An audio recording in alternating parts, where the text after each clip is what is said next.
আসসালামু আলাইকুম ওয়া রাহমাতুল্লাহ। আলহামদুলিল্লাহি ওয়াহদা ওয়াসসালাতু ওয়াসসালামু আলা মা লা নাবিয়্যা বা'দা আম্মা বা'দ। আউযু বিল্লাহি মিনাশ শাইতানির রাজিম। বিসমিল্লাহির রহমানির রহিম। রাব্বিশ রাহ লি সাদরি ওয়া ইয়াসসির লি আমরি ওয়াহলুল উকদাতাম মিন লিসানি ইয়াফকাহু কাওলি। বিসমিল্লাহির রহমানির রহিম। ইয়া আইয়ুহান নাসু কুলু মিম্মা ফিল আরজি হালালান তাইয়্যিবান ওয়ালা তাত্তাবিউ খুতুওয়াতিশ শাইতানি ইন্নাহু লাকুম আদউ মুবিন। প্রিয় ভাই সকল, সর্বপ্রথম আমরা সেই মহান আল্লাহর শুকরিয়া আদায় করি যিনি আমাদেরকে অতি উত্তম এবং সর্বশ্রেষ্ঠ করে সৃষ্টি করেছেন। তাই সকলে বলবো আমরা আলহামদুলিল্লাহ। তারপর আমাদের নবী মোহাম্মদ সাল্লাল্লাহু আলাইহি ওয়াসাল্লামের উপর কোটি কোটি দরুদ এবং আল্লাহর রহমত বর্ষিত হোক। আল্লাহুম্মা সাল্লি আলাইহি আল্লাহুম্মা বারিক আলাইহি। প্রিয় দর্শক মণ্ডলী, আজকের বক্তব্যের মূল বিষয় হবে হালাল ও হারাম। এই ব্যাপারে আলোচনা করতে গিয়ে সর্বপ্রথম আমরা আলোচনা করব, মহান আল্লাহ আয়াতে বলছেন, ইয়া আইয়ুহান নাসু কুলু মিম্মা ফিল আরজি হালালান তাইয়্যিবান ওয়ালা তাত্তাবিউ খুতুওয়াতিশ শাইতান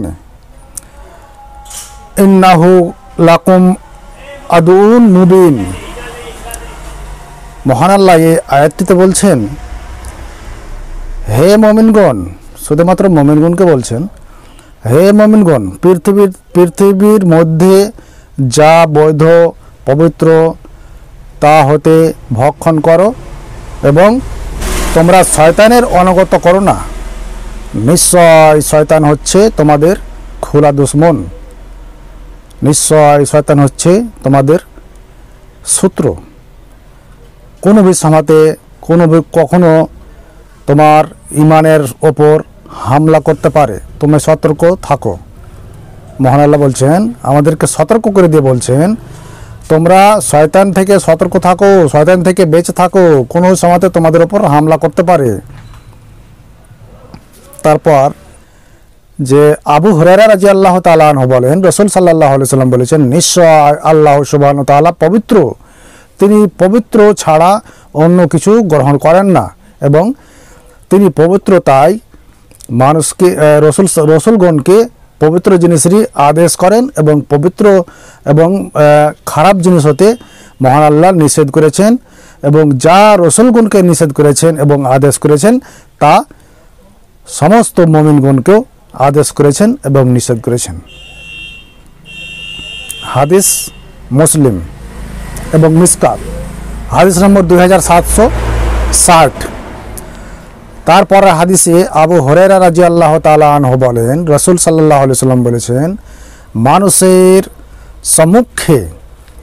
সম্মুখে এমন এক যুগ আসবে যে কেউ পরোয়া করবে না যে কোনটি হারাম এবং কোনটি হালাল, শুধুমাত্র উপার্জন করার চেষ্টাতে থাকবে এবং হারাম হালাল দেখবে না, শুধুমাত্র উপার্জন করার চেষ্টাতে থাকবে এবং নিজে পয়সাওয়ালা হওয়ার চেষ্টায় থাকবে। কোনটি হালাল এবং কোনটি হারাম তারা দেখবে না। হাদিস বুখারী এবং মিসকাত, হাদিস নম্বর 2761। তারপর হাদিসে আবু মাসুদ আনসারী রাদিয়াল্লাহু তাআলা আনহু বলেন, রাসূল সাল্লাল্লাহু আলাইহি সাল্লাম বলেছেন, এই হাদিসটিতে বলা হয়েছে যে রক্ত বিক্রি করা আল্লাহর রাসূল এবং আল্লাহ সুবহানাহু ওয়া তাআলা হারাম করেছেন এবং বেশ্যাদেরকে নিজের দেহ বিক্রি করে যে টাকা উপার্জন করে সেই টাকাকেও আল্লাহর রাসূল এবং মহান আল্লাহ হারাম করেছেন। তারপর হাদিসে, তার আগে আপনাদের সাথে আমার দুটি কথা। আপনারা হয়তো কামাই করেন কিন্তু আপনারা বুঝতে পারেন না যে কোনটি হালাল বা কোনটি হারাম।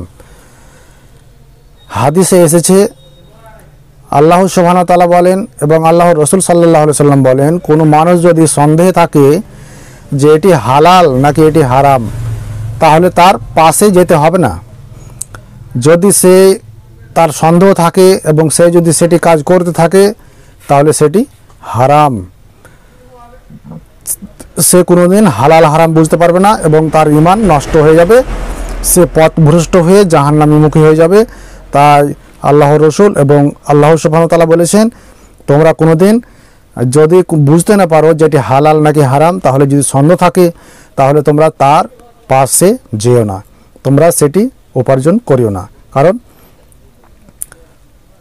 হাদিসে এসেছে, কোনো মানুষ যদি কোনো মানুষের ক্ষেতের পাশে গরু চড়ায়, কোনো রাখাল যদি গরু চড়ায়, যদি সন্দেহ থাকে যে সে গরু অন্য মানুষের ক্ষেতের ধান বা যা কিছু যা কিছু কৃষক যা কিছু উপজা করেছে তা খেয়ে নিতে পারে, যদি সন্দেহ থাকে তাহলে তার পার্শ্বে গরুর রাখালকে গরু চড়াতে মানা করেছেন। ঠিক সেরকম যদি আপনার কোনো সন্দেহ থাকে যে এটি হারাম নাকি হালাল, তার যদি আপনার সন্দেহ থাকে তাহলে তার পার্শ্বে আপনাকে যেতেও নিষেধ করা হয়েছে। যদি আপনি যান তাহলে আপনি হতে পারে আপনি হারামে লিপ্ত হয়ে যেতে পারেন এবং নিজকে নষ্ট করে নিতে পারেন। প্রিয় দর্শক মণ্ডলী, আজকের বক্তব্য হালাল এবং হারাম নিয়ে হচ্ছিল। আজকের বক্তব্য এতটুকুই। আপনারা নিজকে ভালোভাবে পৃথিবীতে চলাচল করে কোনটি হারাম এবং কোনটি হালাল জেনে আপনাদেরকে উপার্জন করা উচিত, তাই সেটি বলে আমার বক্তব্য আমি ইতি করছি। আপনারা যদি কোনো ভুল করে নিয়ে থাকেন, যদি আপনারা কোনো হারাম খেয়ে থাকেন, অন্য হাদিসে আরও এসেছে, আমি বেশি কথা না বলে কথাকে এখান থেকে ইতি করার জন্য বলছি শর্টকাটে। আপনারা যদি কোনো হারাম জিনিস করে থাকেন তাহলে আপনারা সে মহান আল্লাহর নিকট তওবা করবেন এবং মহান আল্লাহ হচ্ছেন অনেক বড় দয়াশীল, মহান আল্লাহ হচ্ছেন অনেক বড় ক্ষমাশীল। আপনারাকে অবশ্যই ক্ষমা করবেন। আপনারা সলাত আদায় করবেন, সলাত আদায় করার মাধ্যমে সলাতের মাধ্যমে আপনাকে ক্ষমা চাইতে হবে। এ বলে আমার বক্তব্য আমি ইতি করছি। আসসালামু আলাইকুম ওয়া রাহমাতুল্লাহি ওয়া বারাকাতুহু।